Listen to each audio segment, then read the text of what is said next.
My name is Sarah, and I'm 29 years old. I started a small IT company in New York 5 years ago, and now it has grown to 20 employees.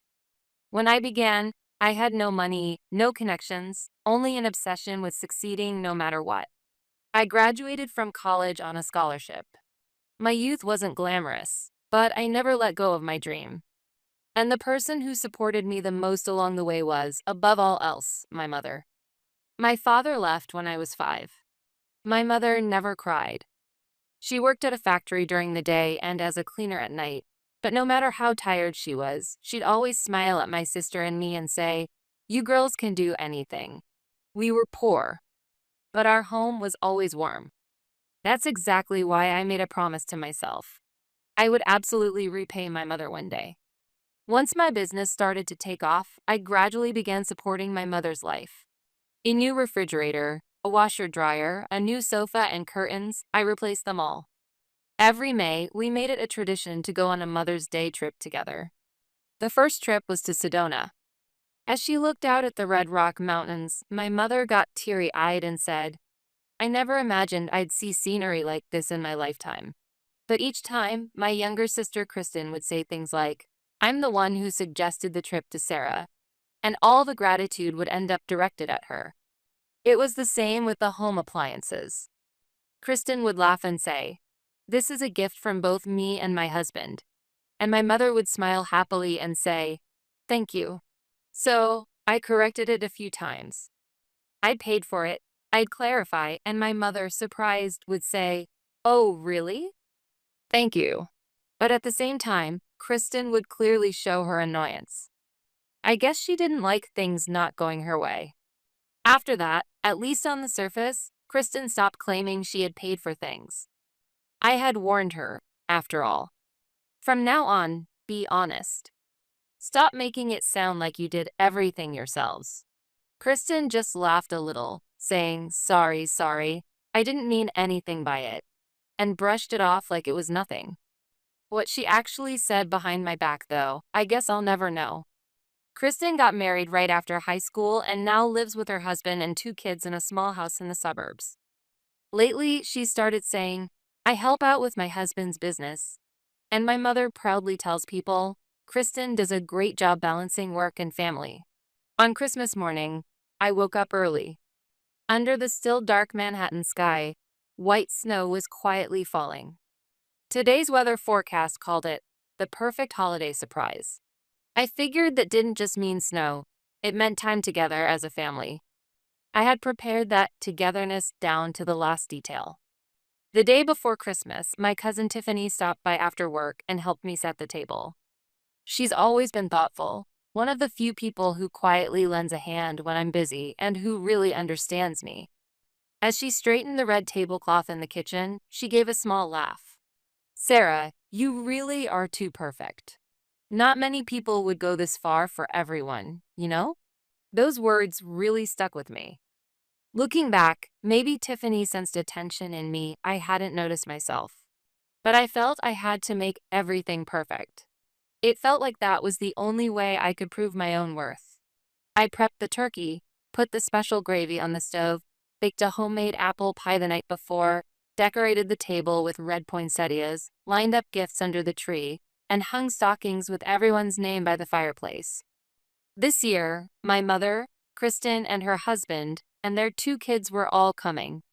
Around 10:30, my mother and Kristen's family arrived in a new SUV. "Mom, it's snowing!" Kristen's daughter Emma shouted happily. "Come inside. It's cold." I smiled as I opened the door. My mother, bundled in a thick coat, smiled at me and said, "Thanks for having us again," and headed right inside. Kristen followed, ushering her kids past me with a look that said this was all completely routine. Even when our eyes met, there was no acknowledgement, no thank you, just the assumption that all of this was normal. In that moment, a small sense of discomfort flickered inside me. Not a single word of gratitude for all the preparations I'd spent a whole day on, from my mother, from my sister, from anyone. Once the meal was ready, everyone just sat down at the table as if it was the most natural thing in the world. I'd picked up my glass, forced a smile, and said, "Let's make a toast." I'm grateful we could all be together again this year. Merry Christmas. The glasses clinked all around, but nobody said, "This food is great," or "Thanks for all your work." It was as if I didn't even exist. Kristen's husband started talking about how the kids had been excitedly tearing open presents since morning, and my mother laughed and nodded. I kept smiling, but all through the meal, I was up and down, serving, clearing, tidying up as everyone's plates emptied. I felt like a hired hostess. That evening, I found myself sitting in the living room with my mother and Kristen, the three of us sipping cocoa together. Kristen's kids were playing in the backyard, while her husband watched over them. The three of us, my mother, Kristen, and I, sat around the fire in the living room. Steam rose gently from our cocoa, and despite the snow falling outside, the room was filled with warmth. My mother set her cup down and, with a nostalgic smile, said, "It makes me so happy to spend time like this. We never had this kind of leisure before." Kristen laughed and nodded. "Yeah, Mom, back then everything was always so hectic. I'm glad you can finally relax in your new house." That's when it happened. My mother lifted her face slightly and, without a hint of doubt, said as if it were the most natural thing in the world, "Kristen bought me a new house. Your sister took care of everything.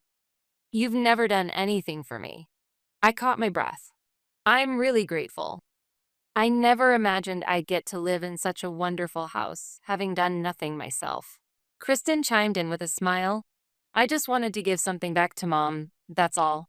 I held my mug in both of my hands, staring silently at the two of them. My mother continued, "Ever since I started living with Paul, I've really felt happiness. That new place, it's like a dream." Each of her words felt like a knife to my chest. Paul was a man my mother had met last year at a senior gardening club. He was a gentle person, enjoying a relaxed life after retirement, and he and my mother had hit it off immediately. They started dating that fall, and by this spring, they'd decided to build a house together. All I got was a simple message: "I finally found my right to be happy." No further explanation. In the mornings, sunlight pours into the living room, and it's become our routine to have hot coffee together. Paul always grinds the beans for us. You know how thoughtful he is. My mother smiled warmly as she went on. "The kitchen's huge, there's an island counter, and the lighting Kristen picked is just beautiful. Kristen has such good taste." At night, Paul and I watch movies in front of the fireplace. It really feels like family. A real family. That phrase was the only thing I barely managed to swallow. I think, now that I'm this age, I finally found a place where I truly belong. It's all thanks to Kristen's efforts. I'm the happiest I've ever been in my life. I'm so proud of you, Kristen. I just stared in silence at my mug that was gradually starting to cool down, feeling a chill seep deep into my chest. Maybe I should have said it, that I was the one who paid the down payment on that house. But the thought of wiping that look of contentment from my mother's face stopped the words in my throat. Even if I spoke up, no one would be glad to hear it. Kristen would just laugh it off. "You're mistaken."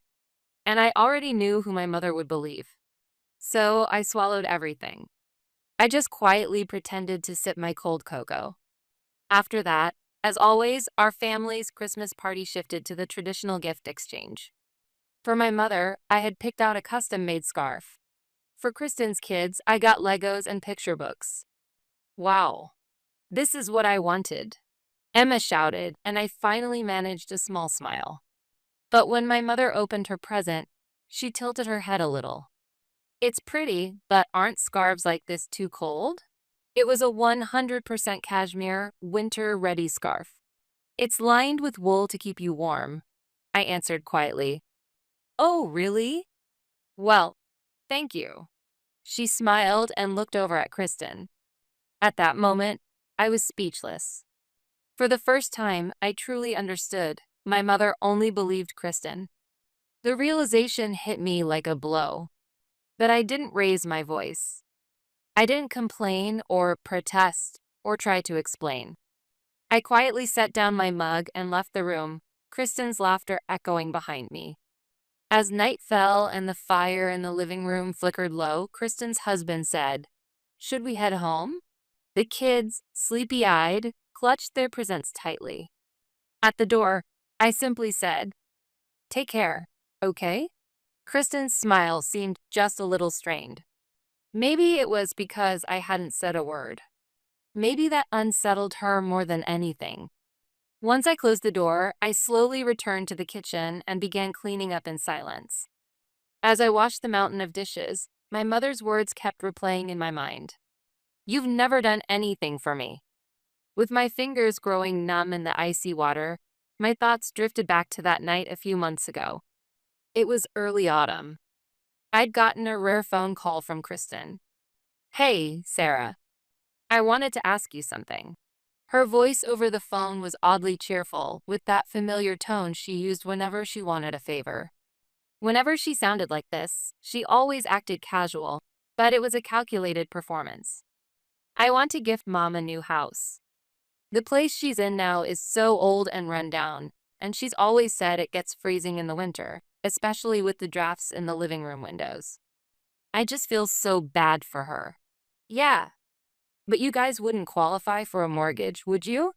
I sighed as I replied. Kristen always talked about helping with her husband's business, but honestly, I doubted they had a stable income at all. Her husband called himself self-employed, but in reality, he was just scraping by, taking on small delivery jobs and odd handyman work in the neighborhood. Their income was unstable from month to month. They had no proper bookkeeping, filed vague tax returns, and naturally couldn't provide any formal proof of income. Their credit score was poor, so there was little chance of passing the bank's screening. Kristen herself must have known better than anyone that they wouldn't qualify for a mortgage. I know that, but that's exactly why I'm asking. I want you to put the house in your name, just for the paperwork. And for the first few years, could you help us with the payments? I'll pay you back, I promise." Kristen, that's not a simple thing to ask. I know, but Mom has always worked so hard for us, hasn't she? Now it's our turn as sisters to do something for her. It doesn't have to be anything flashy, not even a big gift. I just want her to have a place where she can feel secure. So please, Sarah, let's do this together. I can't manage it alone, but with both of us, I know it's possible. Her words tugged at my heart a little, but I'd been caught up in her performances like this more times than I could count. "I'll pay you back." No one knew better than me how empty those words were. Still, at that moment, I remembered how much I'd wanted to buy a house for Mom too, and I pictured her happy face, and in the end, I gave in. "Fine, but I'm handling all the payments. I don't want to overextend myself." "Of course." "Thank you. You're always so reliable, Sarah." I bet Mom will cry when she hears. "Oh, and do you know how to do the mortgage simulation and stuff? Could I leave that part to you? I'll take care of it." After I hung up, I let out a long sigh and opened my laptop. Running the mortgage simulation online, I watched the numbers fill the screen, each one a heavy weight, nothing like the lightness of the word present. I put up part of the down payment in cash. I helped choose the furniture, too. The fridge in the kitchen was the big French door model Mom had always wanted. The sofa had a wide seat. Paul loved it for afternoon naps. But after all that, Kristen claimed she had done everything herself. She took Mom to see the house plans on her own, never consulting me or even telling me in advance. I didn't know anything about it. I could just imagine her saying, "I planned it all so it'd be easy for you to move around, Mom." It was as if I never existed from the beginning. As if I'd never been there at all. More than once, I thought about confronting Kristen. But she'd just smile innocently and say, "Huh? I didn't mean it like that," with that breezy tone she always used. In front of Mom, she was the perfect daughter. And I just looked like the slightly cold eldest daughter, sacrificing myself for no reason. Tonight, Mom looked at Kristen and said without hesitation, "I'm so proud of you, Kristen." She didn't say my name, not even once. After washing the dishes, I went back to the living room and sat in front of the fireplace. The fire had shrunk, almost ready to go out. I didn't even have the energy to add more wood. Instead, I just wrapped myself in a blanket and closed my eyes. Everything I'd done, it was like it had all been erased. And yet, I wondered if I'm just the kind of person who does things for others, no matter what. That thought, for now, left me with a faint sense of regret. Soon, snow began to fall outside again. In the quiet, I found myself asking once more, what does family even mean? I had no answer. But one thing was certain, I didn't want to be the convenient big sister anymore. That was the one thing I knew for sure. When the New Year holidays ended and the city started to come back to life, I started peeling away layers of duty and pride, bit by bit, and putting my own life in order. The first step was sending an email. Subject: about the home mortgage. I am considering changing the name on the mortgage and suspending payments regarding that property. All the necessary documents have already been prepared. Could we arrange a meeting next week? Thank you. The moment I hit send, a cold air passed through my chest. It was proof that something had truly changed inside me. I organized all the mortgage statements, transfer records, and furniture purchase receipts that I'd paid for. I titled the file, Kristen Expense Records. Those numbers were the silent history of my sacrifices. One afternoon in late January, I met Joey at my office. Joey is a lawyer, and I've trusted him ever since he helped me with a business contract dispute a few years ago. He's soft-spoken but uncompromising about the facts. His advice is always precise. Regarding the email I'd sent, Joey said, Sarah, with records this thorough, there won't be a problem. We can prepare the formal notice to stop payments and remove your name from the property. But it's likely Kristen will push back. That's fine. This isn't about emotions. I'm just clarifying the facts. I answered without hesitation. So I stopped the mortgage payments from that month. That weekend, I packed my things and left on a solo trip to Denver. Gazing at the snow-covered Rocky Mountains, I switched off my phone and cut off all contact with my family. I had no intention of explaining myself to anyone anymore. I just wanted to reclaim my own time. But a month later, the notice of default from the bank finally brought reality home to them. It was only with that envelope in hand that they realized how much I'd been holding everything together. From that day, I started getting repeated calls from Kristen. Silently, I watched the notifications pop up and quietly dismissed them. A few days later, she emailed me. Sarah, hey, why did you stop paying the mortgage? Mom is really upset. I can't cover the payment this month. Can we please talk just once? When she said upset, I figured what she really felt was the terror of being exposed. I took a deep breath and replied calmly, there's too much of a gap between what you've told Mom about the new house and what I've actually done. I can't keep carrying this burden under my name any longer. I have all the records, mortgage contracts, payment receipts. I've prepared everything I need to tell you and Mom, and I'll share the details in writing. The message was marked as read, but there was no reply. The silence didn't last long. In February, my mother called for the first time in ages. Sarah, do you have a minute? Yeah. I heard from Kristen that the mortgage payments have stopped. What's going on? I paused for a few seconds, turned off speaker mode, and steadied my voice. Mom, I'll be honest with you. You said Kristen did everything for the house, but that's not the truth. What do you mean? The mortgage is under my name. I paid the down payment, and I've made all the monthly payments. I bought the fridge and the sofa too. But Kristen hid all of that, even told you she paid for the Mother's Day trips. My mother fell silent, as if at a loss for words. Was it really you? I have all the proof, bank books, contracts, credit card statements. I can show you, if you want. After a long pause, her voice sounded faint and raspy. I didn't know. I had no idea. You didn't want to know, Mom. I never wanted your gratitude. I just wanted you to see the facts. That's all I ever wanted.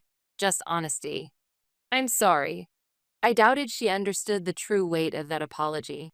But even so, I felt that she'd at least taken a step forward. A few days later, thanks to Joey's arrangements, an official notification of mortgage name change and transfer of payment responsibility was sent to Kristen. She was given a 1-month deadline.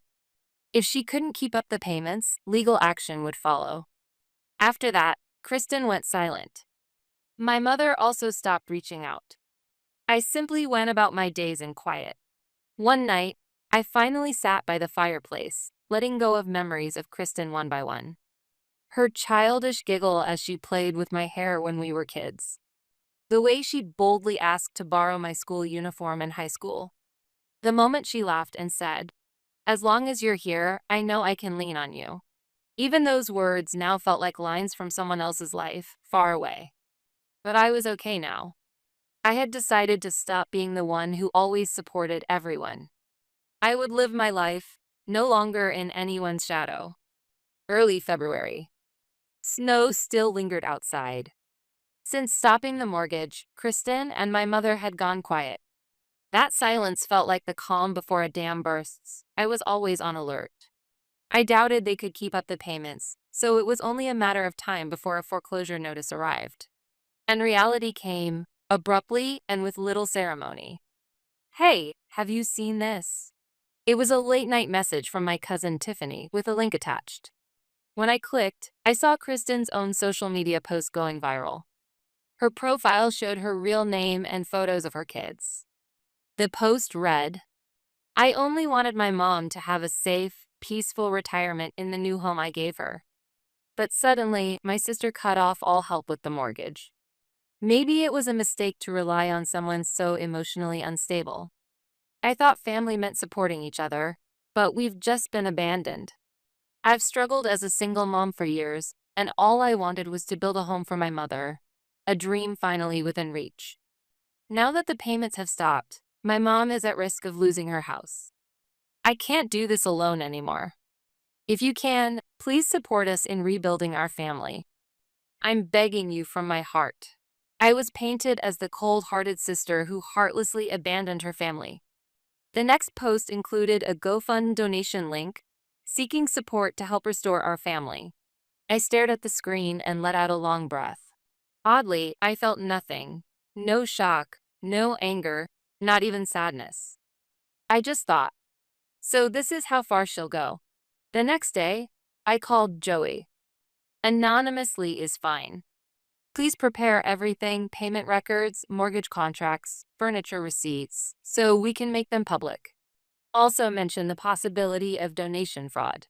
He simply replied, "Understood." Even he had stopped bringing emotion into this. That, in itself, gave me strength. A few days later, an anonymous post titled "A Sister's Response" appeared on an online forum. It plainly listed the following information: the mortgage contract for the new house, with my name as borrower, bank payment statements, monthly payment amounts, total paid, about $60,000, receipts for furniture and appliances, and proof of payment and itineraries for the Mother's Day trip, hotel reservations, and airfare. At the end of the post, it said, "I never wanted gratitude from anyone. I just refused to let my life and my choices be twisted by someone else's lies any longer." Within hours, comments began to appear. "This looks real. The sister went too far." Kristen's posts were soon deleted. The donation links were shut down. That weekend, my mother didn't call. Neither did Kristen. But that was fine with me. This wasn't a war, and it wasn't about winning or losing. I simply wanted to reclaim the truth of what I'd done in my own words. And finally, I had. As I watched the fire in the fireplace, I thought to myself, people's memories can be rewritten into whatever story suits them. But numbers and records never betray you. So from now on, I'll keep proving myself, quietly with facts, not feelings. 2 weeks passed after Kristen's social media went quiet. For someone who had always played the devoted, selfless daughter, her sudden silence drew attention. The donation page under her name was shut down, and I heard some friends quietly unfollowed her. I didn't post anything at all. Then, my mother reached out. "Sarah, can we meet for a bit?" Her voice trembled just slightly. I took a deep breath and agreed. She chose a nearby cafe for us to meet. It was a quiet weekday afternoon, sunlight streaming gently through the windows. My mother was already seated, cradling her cup in both hands. The moment she looked up, I could see it in her eyes. She knew the truth. I read it all. The records, the payment proof. Joey explained everything to me, too. I simply nodded. Looking down at her hands, my mother spoke slowly. "I had no idea how much you were supporting us." Really, I didn't. I just believed everything Kristen said. It was easy, comforting, to assume she'd done it all. If she said she had, I just took her word for it. I answered quietly. I never explained. I kept telling myself not to expect anything. But all I really wanted was to be seen for what I'd actually done. That's all. She dabbed at her eyes with a handkerchief. "I'm sorry. No apology could ever make up for the years I ignored you. But I really am sorry for everything I did and everything I refused to see." I sat quietly for a moment. I thought I might cry, but oddly, I just felt calm. "Mom, I don't want to erase what happened or pretend to forgive everything. But I won't go back to a relationship where I'm just being used. Of course not. Never again. I really want to see you for who you are from now on. Thank you, but I'm setting boundaries. I've already paid more than 40% of the down payment on that house. The mortgage, the title, everything was in my name. All the payments so far I made for you. But I have no reason to keep shouldering it. Kristen will handle the rest. She needs to take responsibility for her own promises." My mother nodded firmly. "I've already told her. From now on, she has to be responsible for everything." She cried. I don't know if she's sorry or just upset she was found out. Either way, she's quiet for now. I managed a faint smile. If she's crying, at least she knows it's over. Yes. I think her life will change now, too. As we left, my mother gently took my hand. "Maybe, when spring comes, we could travel together, if you'll let me. I'll pay for it." After a brief pause, I smiled. "Sure. If you just say, 'Let's go together,' just the two of us, I'd be happy to." For the first time in years, my mother's face relaxed into that familiar, relieved smile. A few days later, I got an email from Kristen. "Sarah, I'm sorry. I know there's nothing I can say to make up for it now, but taking credit for the house, the trips, everything in front of Mom was wrong. I always knew what you'd done for us, right from the start. But I didn't want to lose. I was scared of being compared to you, so I kept lying. I'm ready to take responsibility now. I hope someday I can earn back a little trust." "Kristen?" I didn't reply. She said she was sorry, but that alone wasn't enough to restore our relationship. I can't erase years of silence and deception with a single email. I had no plans to forgive her right away. Whether or not I ever would depended on what she did next. So I decided to keep my distance, quietly. Family doesn't just go back to the way it was. But I was done spending all my time and energy trying to restore it. From now on, I'd relate to my mother at a new, healthy distance. I wouldn't erase the past. But if we could slowly build something better from here on, that would be enough. As for Kristen, we're still far apart. But I believe that choosing not to get too close is also a form of love. Now, I found myself again. Not to disappear into someone else's shadow, but to live my life with pride as my true self.